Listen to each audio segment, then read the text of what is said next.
Hi hello friends, welcome to my channel daily tomato rate updates. ముందుగా ఈరోజు 25 August 2025 సంవత్సరం అనంతపురం టమాటా markets తెలుసుకుందాం రండి.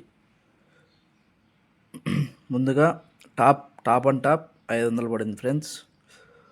ఇక చూసుకుంటే ఒకటో రకం 300 నుంచి 450, 300 to 450 రూపీస్ పడింది ఫ్రెండ్స్. రెండో రకం 200 నుంచి 300 పడింది ఫ్రెండ్స్. 200 to 300. ఇక మూడో రకం చూసుకుంటే 100 నుంచి 200 పడింది. 100 to 200. ఇక ఈ వీడియో ఇన్ఫర్మేషన్ మీకు నచ్చినట్లయితే like, share, subscribe. Thank you all.